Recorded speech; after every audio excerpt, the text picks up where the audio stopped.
تو page number 55 پہ ہم ہیں، اور ہم نے پچھلے سبق میں یہ یہاں سے لے کر یہاں تک دیکھا تھا. کیا کر ہن ہن دہ گوم، میں افسوس کیا کروں، آہستہ آہستہ میرا ہر طرف سے نقصان ہو گیا. گناہ گیم ژٔرتہِ کتہِ وۄبرٕ، گناہوں کے نیچے دب گیا ہوں، اب ابھر نہیں سکتا ہوں. آج ہم اب یہاں سے لے کر یہاں تک دیکھیں گے.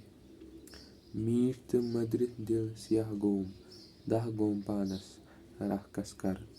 یہاں پر یہ اس طریقے سے ہو جائے گا: میٹھ تہٕ مدرِ کھٮ۪ن چٮ۪ن سۭتۍ دل سیاہ گوم، کہ میٹھا اور مزیدار کھاتے کھاتے میرا دل سیاہ اور سخت ہو گیا.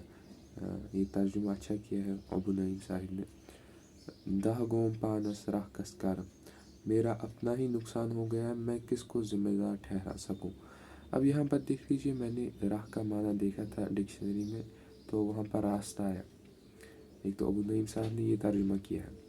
دوسرا ترجمہ اگر میں کرنے کی کوشش کروں، دہ گوم پانس، میرا خود کا نقصان ہو گیا ہے، راہ کس کر، میں اور کسی کو راستہ کیا کروں.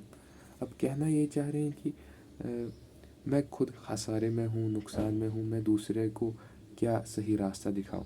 مطلب بعض لوگ خود نقصان میں خسارے میں ہوتے ہیں اور دوسروں کو جو ہے صلاح مشورے دیتے ہیں.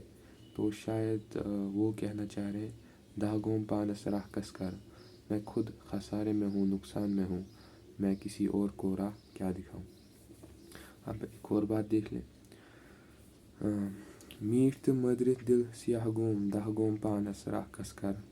میٹھا اور مزیدار کھاتے کھاتے میرا دل سیاہ اور سخت ہو گیا ہے، میرا اپنا ہی نقصان ہو گیا ہے، میں کسی اور کو راستہ کیا دکھاؤں. حق کا راستہ، صحیح راستہ. تو اس طریقے سے